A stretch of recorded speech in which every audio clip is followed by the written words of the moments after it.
Biyantu dening setan ora kersa. Iya malah kebeneran. Ora nyambut gawe kodeane akeh tinimbang liyane. Wis ayo bali marang pasetran Gondomai. Nyuwun pamit kula Raden.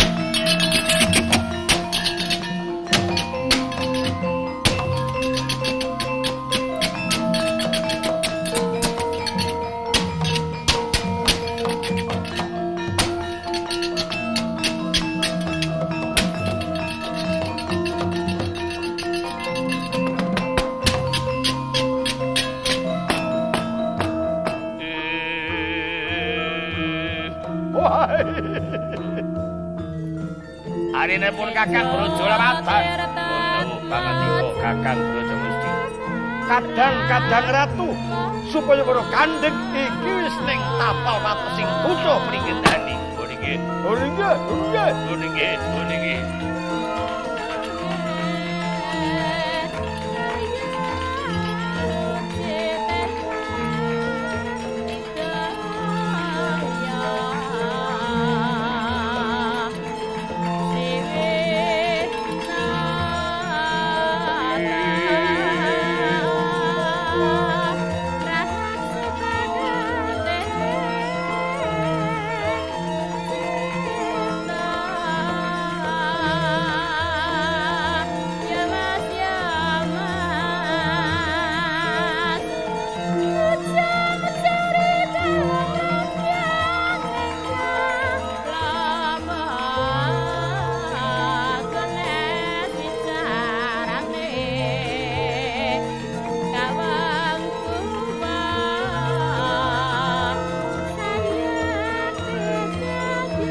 Jagat Manik Raja Dewat. Kyai Prabu Bomantara kados pundi? Kamas Brajalamatan, Kamas Brajamusti. Kula aturi wonten wingking kemawon. Gampil mangke kula mboten saged ngrampungi Garikaca yuga kula. Kula nyuwun kabiyantu dening Kyai Prabu Bomantara. Kula sampun samekta ing damel mboten badhe mundur janggah. Nyai Prabu Sasrana, wilah dalah kados pundi? Kula aturi mirsani rumiyin bilih kula mboten saged nyepeng, mboten saged nungkulaken yuga kula Garikaca kula kenging dipun biyantu. Wah. Saking pamanggi kula mandhar kula piyambak ingkang badhe ngrampungi Kang Putra Gatotkaca menika pinanggih kantun kemawon. Ojok lole prigedhuk monyor prigantil buntute kisa. Nggih Brajamusti Brajalamatan. Kados pundi Paman Pendhita mawon? Kados pundi Paman Pendhita? Petang-petung wis jangkep dina iki dina kapesaning Pringgendani. Mula bener. Sira sakloron ingkang nungkulna Kang Putra Garikaca yen ora kena dirembug aris arepa dipercaya tumekang palatra amarga iki dina kapesaning Pringgendani bisa kelakon. Senajan kula Pertiwinggana sampun samekta ing damel, yektos Menawi kadang-kadangipun Garkaca menika ketingal sami ajrih jirih kalian kula. Nalika samanten kula sampun kawiwitan reka permana kalian Angka Wijaya Garkaca yektosipun kula dening kasoraning kula dipun ngendikani kapuri mundur saking paperangan. Dening Paman Pendhita. Oh, iya Nggih. Lajeng prayoginipun kados pundi? Nggih sira sakloron Brajamudi Brajalamatan ingkang tindak ing arsa kinarya dadi cocok ing lampah. Nggih, nanging panuwun kula Paman Pendhita Paman.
Batu-batang ngrakasa mungsuh jangkep jojo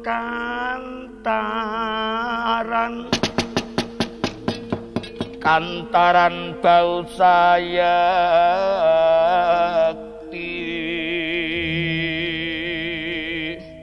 singolena prapteng lampus sirna samadyaning apalagan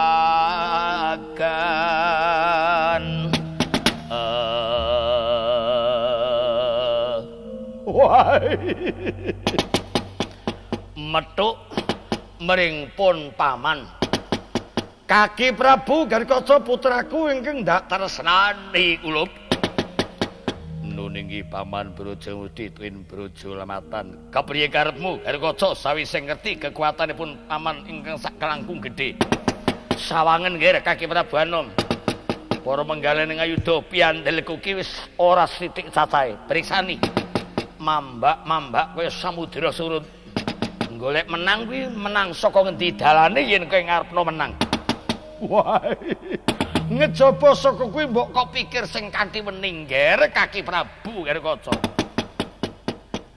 Kraton Pringgendani kuwi tinggalane Swargi Rama Prabu Trembaka ing mangka sliramu ki putu lawan putra ki mesti luwih kuwasa putra tinimbang putu wah Kaki Prabu Anom dipenggalingna sing kanthi wening. Mbok nganti kadaluwarsa pun paman nesu tega tegel kelawan sliramu arep dadi apa nggir? Nuwun sewu Paman Brajalamatan, Paman Brajamudi. Kapriye nggir? Prasetya kula mboten badhe wongsal wangsul. Lire ora bola-bali.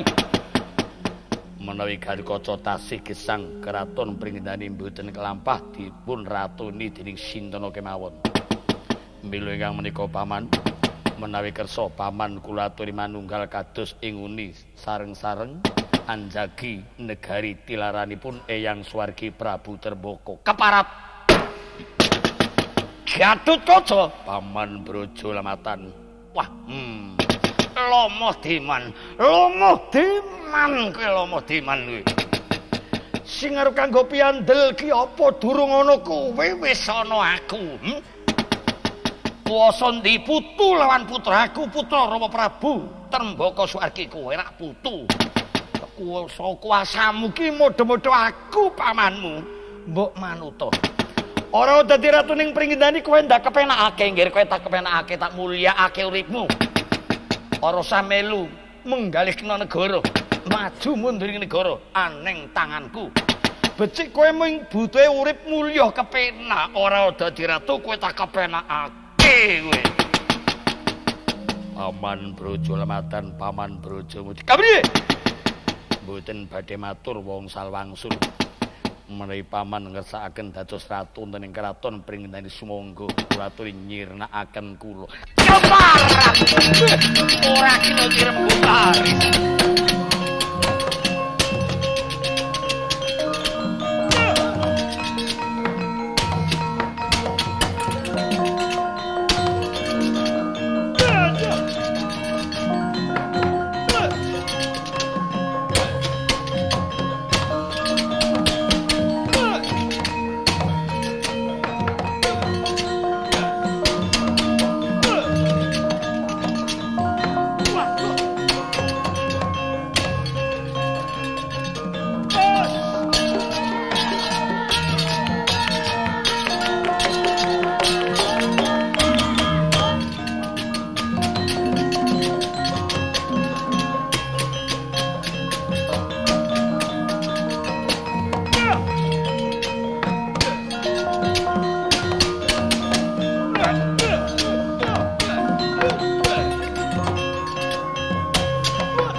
Giri-giri geng nyolir Praboto abang kawelahar mangwing mungsuh.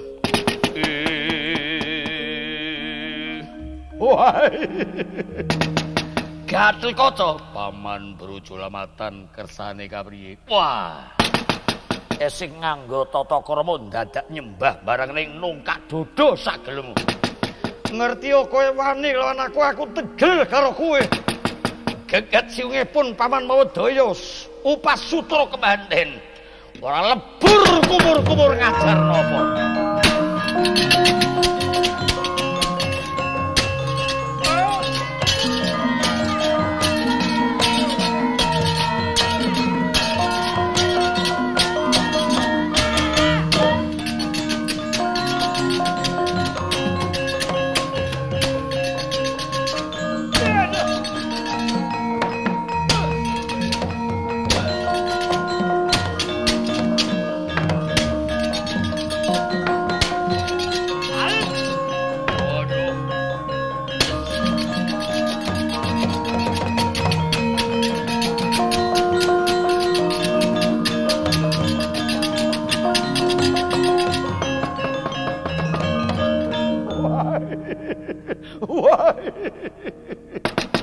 Ambruk nglempuruk ngungkep-ungkep ngrungkepi bumi.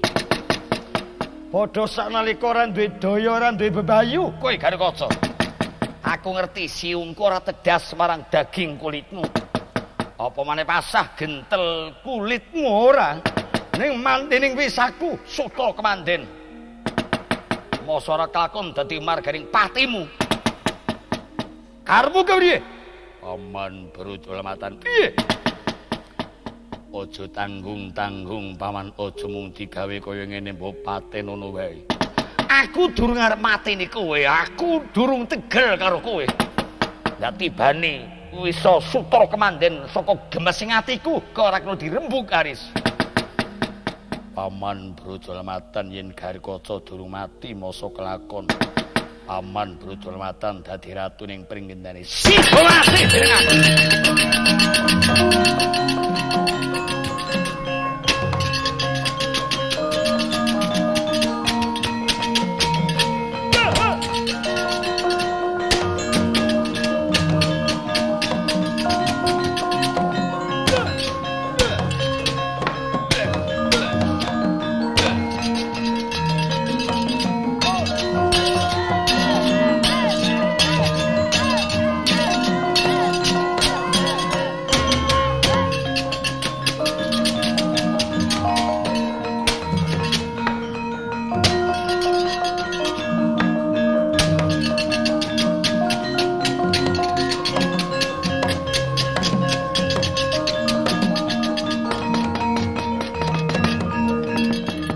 Kakang Harikaca, Adika Antasena kepriye?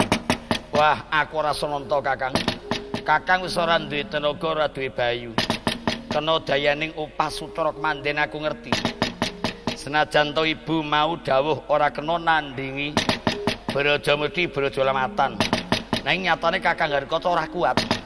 Kakang semisih pamanmu tak takere dening aku. Aja wani-wani di aja ora usah mati urip sing tanding lawan pamanku ki cukup aku wae. Lho mongko malah kabilaen Kakang Harikaca. Ora apa-apa kowe matur wae kelawan Kanjeng Ibu aku kaya ngenanan iku Lub Antasena. Waduh Kakang Harikaca ya.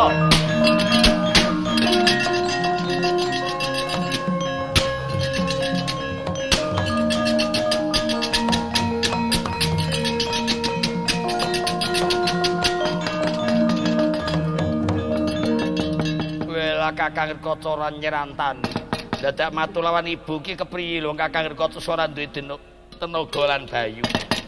Mengko yen diluluh-luluh kaya gadung, diwasuh kaya lawe.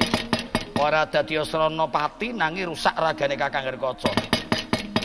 Aduh, Ibu Arimbi, aku kepareng matur Kakang Harikaca kabilae, Bu.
Kepriye pawaratane kamasmu? Lho kok tekamu ringet mari weri-weri napasmu rebut drujon ing semu gugup-gugup tekamu kula Antasena. Ana apa degeleng Antasena wertane kakangmu piye? Bapak lan Ibu kepareng aku matur temah pinethuk dening Kakang Harikaca tekane Bradamurti Brajalamatan sing diring dening kekuatan saka mancanegara kang ora sethithik. Mula iku ora-orane Kakang Harikaca cidra mati kuwi ora. Sing tak ngerteni Kakang Harikaca dibrakot dening paman Brajalamatan. Ing wusanane Kakang Harikaca ambruk nglempuruk ora duwe daya. Ora tedas, ora ndadekake genteling daging lan kulite Kakang Harikaca nanging Kakang Harikaca ora duwe tenaga. Apa kuwi sing jeneng dayaning upas sutra kemanden? Tobat Kamas. Panjenengan kula aturi mriksa niki mawon kajengipun. Kebangetan.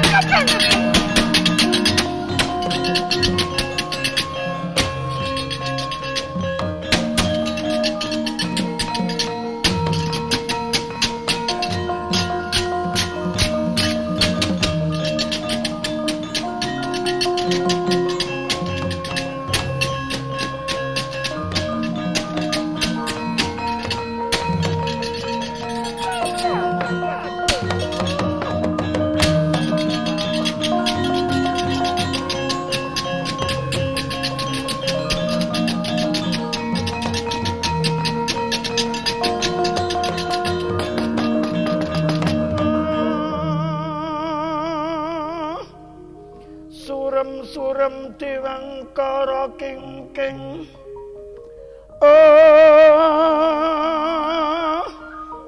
manguswa kang lelayon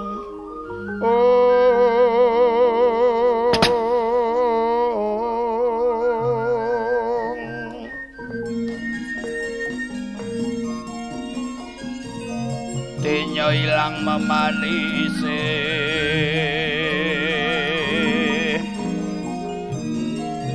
Wadanan nira layu Kumalku cemrah nyomaratani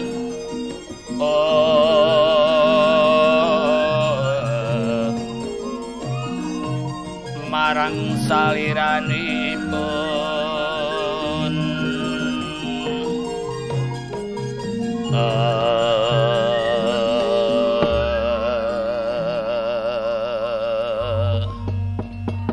Kula gaduh kaca kepriye lho kok nganti kelayatan pun ibu anggone di kabari bab perkara kowe wis tanding kelawan pamanmu Inggih nun sewu Kanjeng Ibu kepriye mau-maune Paman Brojo Lamatan Paman Brojo Musti sampun boten kersa nampir mbag ingkang sekeca sampun maton paman kula kekalih menika badhe nglenggahi keraton Pringgindani kula naming nderekaken Kanjeng Ibu kula mengsah ketolompen Ibu Paman Brojo Lamatan rakot dodo kula siung boten tedas boten nyeranani gentel daging kulit kula nang raosing raga kula boten gadah daya Kanjeng Ibu Ya mesti wae wong kuwi dayaning upas sutra kemanden. Saged wangsul bayu daya kula kados pundi Kanjeng Ibu. Wis meneng wae kowe meneng. Wong aku yo ngerti pepaline pamanmu. Upas sutra kemanden nggih bisa ilang, bisa tambar dening kesemekanipun ibu. Uga kesemekan sutra kemanden. Ndak ulapi sliramu bisa pulit daya bayumu kula.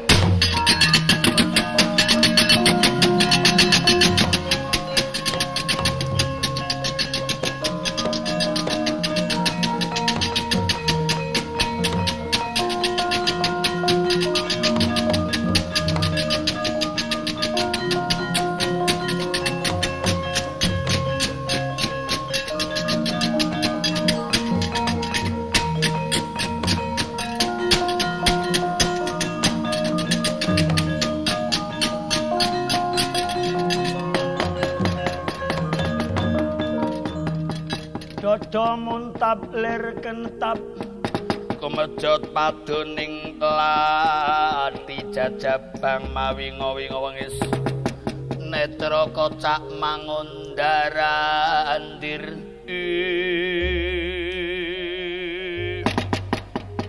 kepriye kula Kakek Prabu kula lho ninggih Kanjeng Ibu sampun ical daya benter ingkang mebet wonten daging balung kula tenagane kapriye kados sampun pulih kadya nguni wis jumeneng dhisik aja gasusu bakal tak ngerteni paline pamanmu loro-lorone kuwi nggih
Prabu Anom lho dawuh pangandika Kanjeng Ibu tak ngerteni ya 10-10 mbok menawa pamanmu ki wis entek tulis sing uripe aku njur walaka sejatine pamanmu ki duwe pepali ning pepali ki ndang ngertekake lawan sliramu njur malah sliramu nandingi katon yen pamanmu wis temekeng pati Ning 10 kinapake kula Kakek Prabu.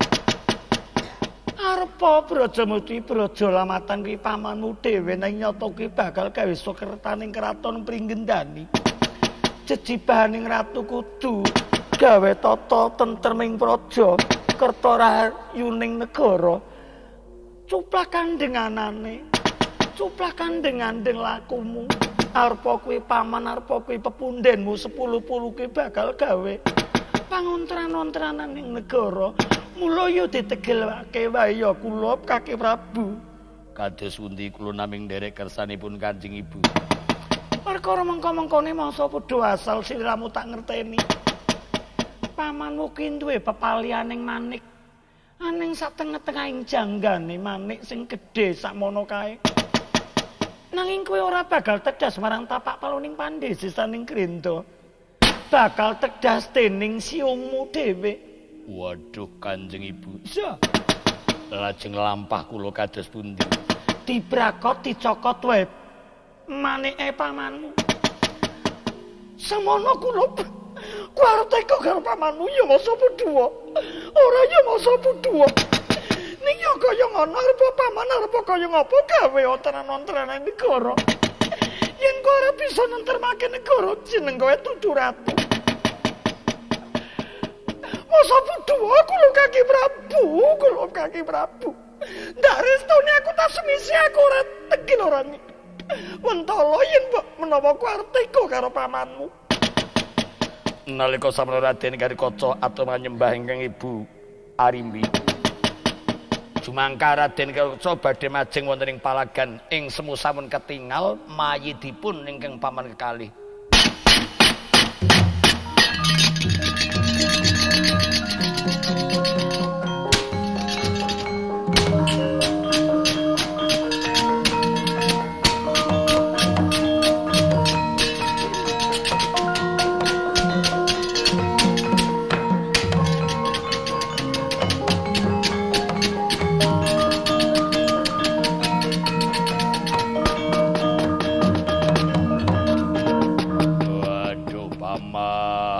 Brajamusti Braja Lamatan.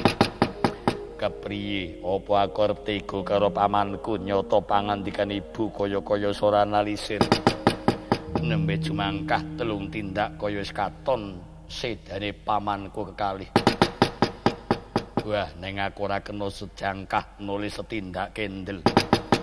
Pangandikan Kanjeng Ibu cuplak andeng-andeng.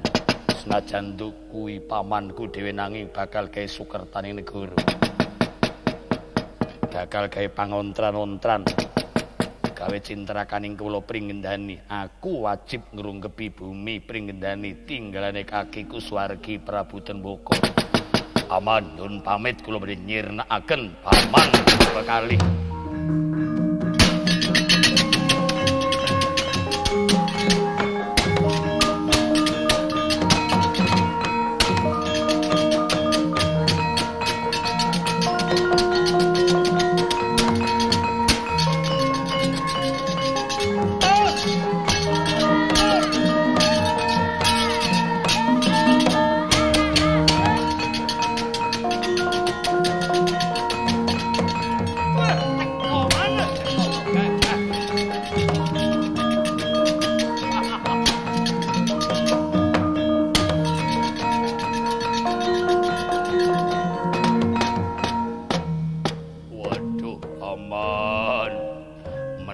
Kersa paman kula aturi manunggal kados ing uni dados saka guru kegiatan ing Kraton Pringgendani. Isih ngari-ari kowe karo aku. Lho ora wurung wis ketara sluntrut ing semu ajrih pringpun paman. Ngerti kowe wis bali pulih tenagamu. Wani maju ning ngarepipun paman. Ingkang bakal ngulungake pati kuwi dudu aku nanging malah kowe Garikaca. Mangke rumiyin paman.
Gatotkaca. Paman Brajalamatan kados pundi? Yen arep wani sing ati-ati lan aja wedi-wedi, yen arep wedi aja wani-wani. Sawise pulih Bayu tenagamu aku ngerti kowe duwe kekuatan kang ora baen-baen. Ning kok ya kembo-kembo arep wani kowe si wani. Wah. Iku mau durung tedas siungipun paman mring daging kulitmu. Kelakon tedas dadi marganing patimu. Paman Brajalamatan. Kepriye rusak ngasih-asih karo aku? Sinasa kula ngertos dhateng pepalinipun Paman Brajalamatan. Ngerti mring pepaliku? Ora jere. Ayo ngerti pepaliku sing kepriye? Paman kula aturi manunggal kados inguni. Jer paman menika sesepuh kula. Sesarengan jagi negari tilaranipun Kaki Swargi Prabu Trembaka. Menawi paman badhe mekaten mangke tundhunipun kados pundi? Sinasa upami paman saged nyirnakaken kula menapa mboten kecalan jer kula menika yuganipun paman. Upami paman ingkang kabilain seda dening kula nggih kecalan sesepuh kula piyambak. Rusah rewel. Armane aja wedi-wedi yen wedi aja wani-wani. Paman Brajalamatan nyuwun pangestu. Ayo!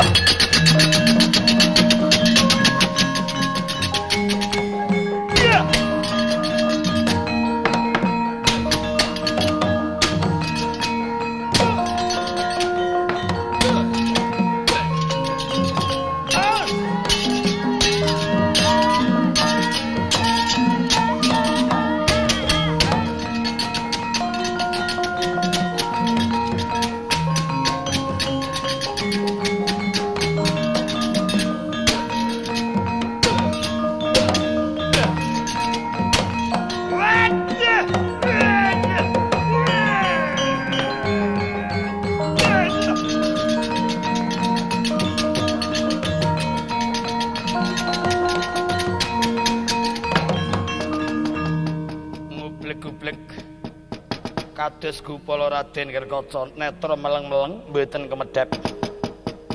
Ingkang sewa kanthi lampah mbrakot jangganipun Brajalamatan.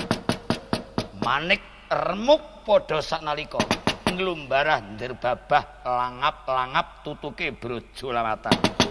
Garkaca meleng-meleng mboten saged kumedhep. Amirsani ludira ingkang mamprut mancur saking jangganipun Brajalamatan. Nalika samono Raden Kerkaca enget duk nalikanipun taksih alit dipun gendongi dening Brajalamatan nggembur kapati Sang Prabu Anom. Waduh paman Brajalamatan paman.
neng Karangabang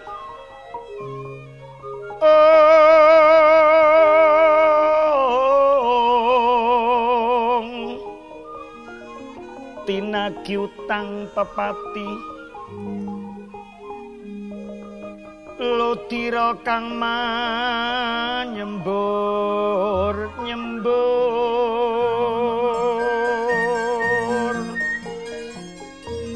gagak rimang muni bangun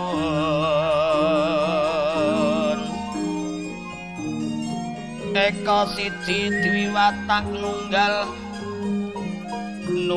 bumi nyokang kumingsir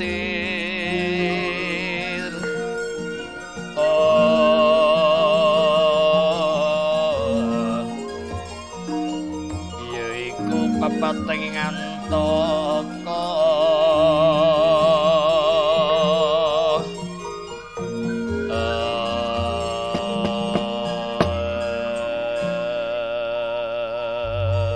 kacarita Den Garkaca duk nalika samono ngungkep-ungkep ngrungkebi dadanipun ingkang paman Brajalamatan ingkang sampun nglumbarah kempis-kempis napase. Yekti Brajalamatan sampun mboten saged glawat.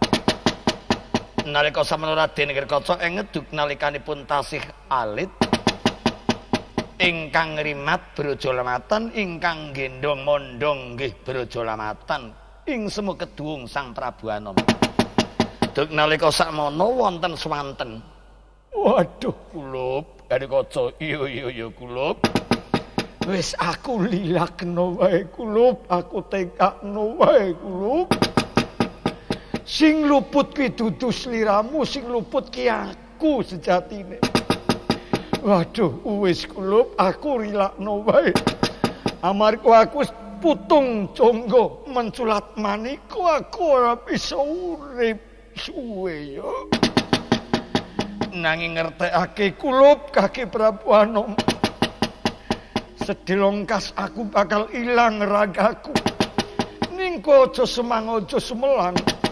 Aku bakal manjing ning telapukaning mripatmu. Yen mengko aku semapan ning telapukaning mripatmu, sliramu duwe aji Brajalamatan. Bisa ngerti mring sadurunging winarah, Nger. Aku tak mancing marang sliramu, Nger.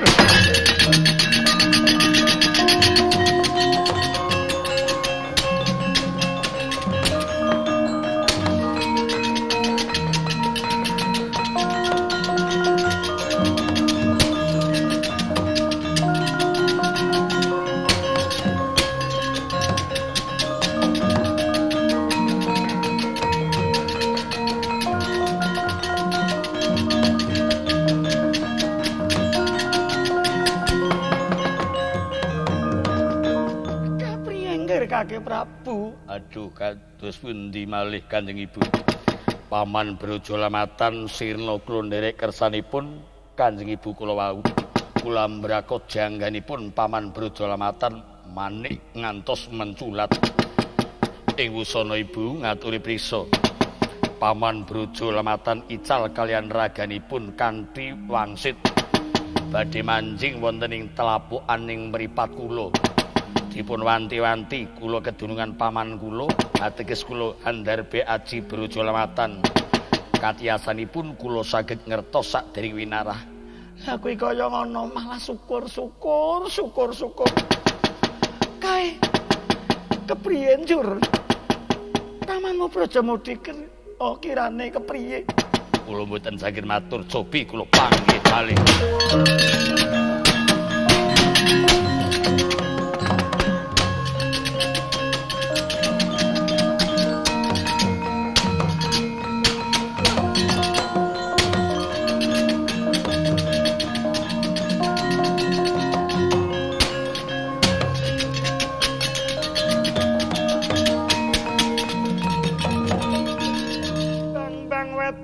Sumirat yang arawiyarsa mijil mongup-mongup neng puncak ing arga arsa madangi jagat jagat raya. Keparat. Wah, minger kiblatmu Garikaca. Ngerti pamanmu Brajalamatan kadangku sirna dening kowe. Kepriye karepmu? Aku isih tegel. Paman Brajamusti warandene kami pantun kula sowan. Kepriye karepmu? Aja jirih, aja atri, wani, aja wedi-wedi, aja wani-wani. Menawi kersa paman kula aturi manunggal kados ing uni sesarengan Hanjagi negari tilaranipun Eyang Trembaka. Ora perlu. Apa maneh aku sing aki bebanten kadangku ya pamanmu Brajalamatan. Ingat cetha kowe kudu tigas jangkamu ning aku.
Paman, waduh kula nyuwun samudra pasami paman.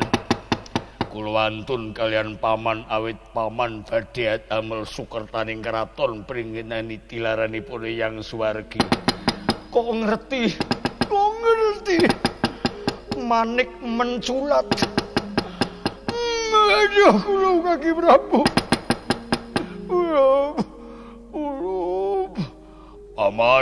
Paman sampun sedo, paman.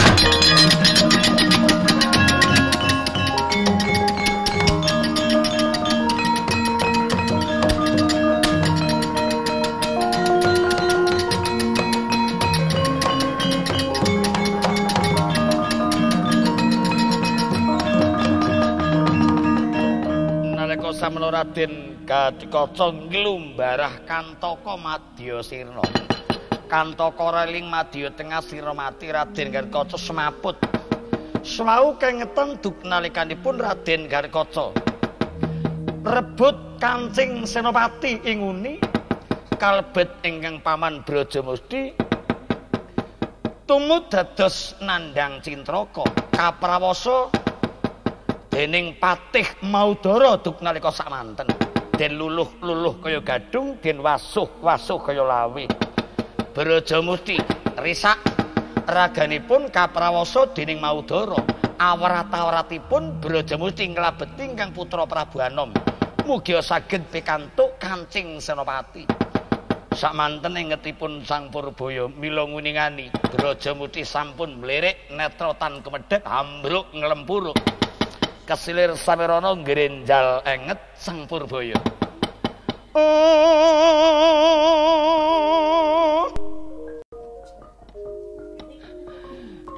Nalongso kedaluwarsa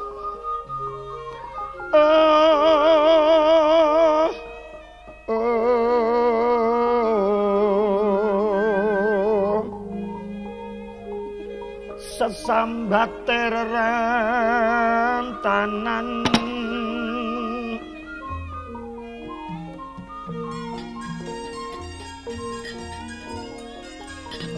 waspodres umejil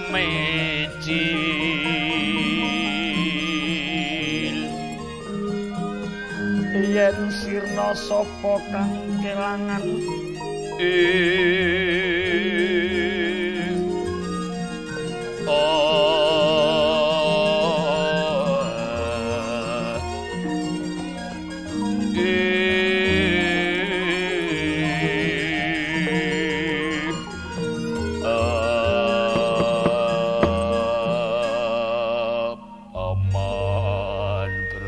Musti paman. Menawi paman sampun telas tulising agesangipun karana dening kula ingkang dados rana. Wados pindah kula nyuwun kersa maringi genging samudra pangsamil patipun kula paman. Lan mugi-mugi paman kondur saged dumugi wonten pangayunaning Dewa Agung. Konduripun paman dhateng Kasidan Jati paman.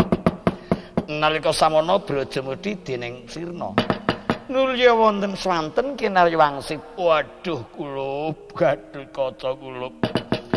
Amarga wis entek tulising uripku mbok menawa aku ndur dadi duwe watak angkur artega karo kowe kula.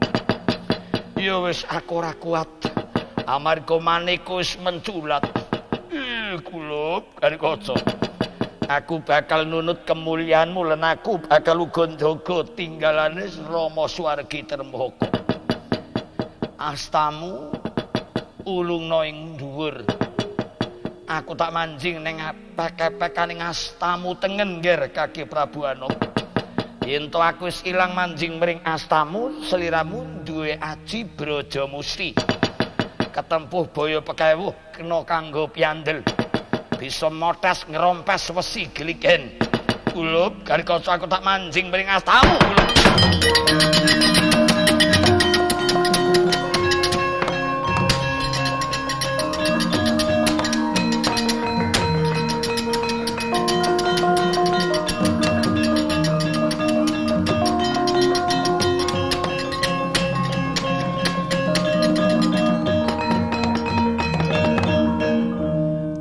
Tobat kula Kaki Prabu Anom kepriye pamanmu Brajamusti kok wis ora ana.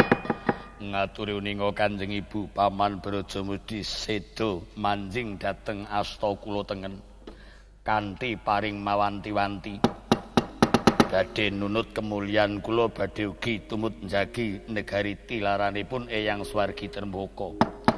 Nanging dumunung wonten ing asta kula andharpe aji Brajamusti. Menawi kula ketempuhing baya pekewuh, kula kapuri nyebut asmanipun paman Brajamusti saged kangge piandel. Kula saged ngerompas motas wesi geligen. Bagus. Wis saiki sliramu leren bae. Karatu sing mambak-mambak tatara sithik men dirampungi dening kadang-kadang mutuin ramamu. Mekaten Kanjeng Ibu nggih.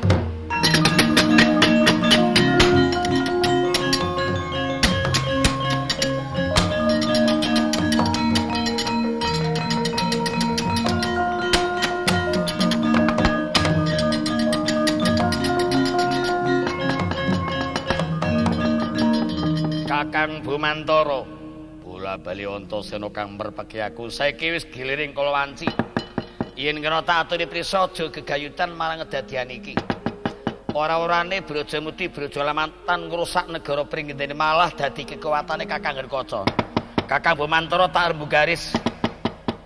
Sudarmamu Wakresna wis ning kraton Pringgindani. Wis balik tinggal ran-orane bakal ngeboti kowe Kang. Usah rewel bola-bali kowe ngajak tanding yo.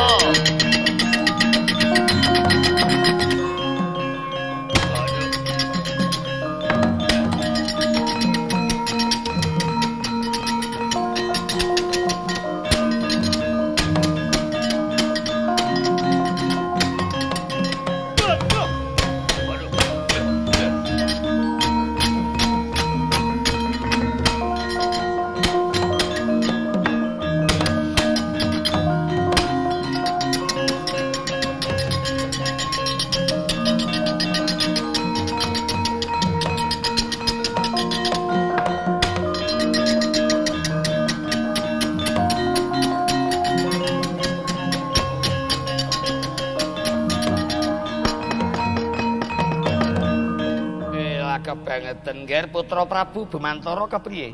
Paman Pertiwinggana kula sampun boten sagah. Awit ingkang kangge pengajeng Brajamusti Brajalamatan sampun sirna ical. Lanjur kersamu kula boten wantun menika Antasena ingkang nandingi kula. Antasena ki tandingane ki aku. Yen ming wurung kaya ngene iki lah ya lingsem aku. Kersanipun sumangga paman Brajamuti Brajalawatan sampun boten wonten paman. Menawi kersa monggo kondur kemawon. Ora bakal aku sing bakal madeg dadi menggalaning yuda. Yen ming Garikaca sakranda iki Pertiwinggena ora bakal jirih, ora bakal adrih. Wis kepatut aku ketok ing peperangan. Antasena sing nandingi kowe iki aku.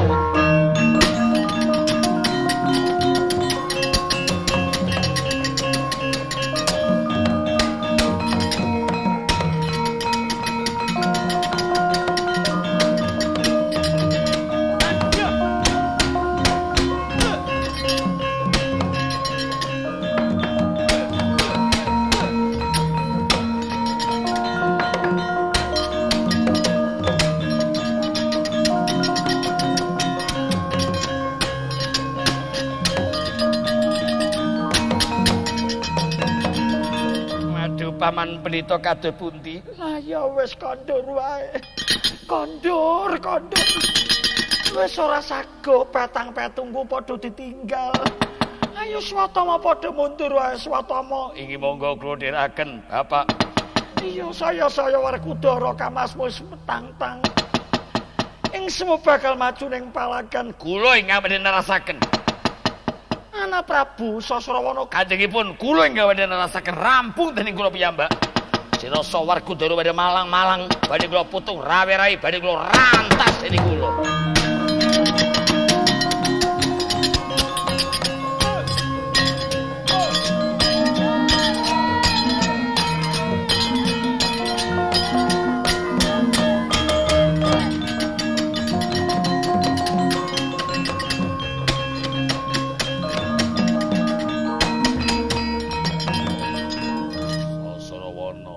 Iki kang kekasih Werkudara. Apa piyambakmu? Aku kang nersna peperangan. Kena kalah anakku lanang dening kowe yen kentak orek-orek dadamu. Aduh!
Sanggeni anakku lanang piye.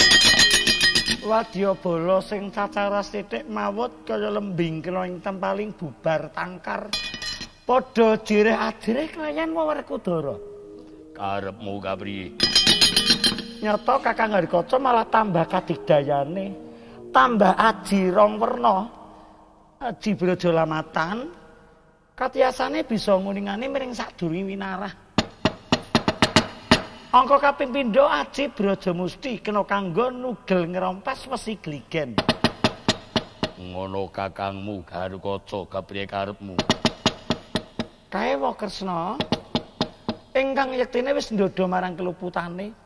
Wawarkudara raja kagungan serik murina ing penggalih. Ayo wis ora ngageti marang ati. Yen wa Kresna ngombrongi Kakang Bomantara, lah wong putrane. Ning saiki nek wis balik tinggal, ndodho marang keluputane jeneng manusa kang luhur. Saiki padha lelenggan ing kraton Pringendani pinanggihan lawan Wa Prabu Ndarawati. Manut aku karo karep nggir wis nggir.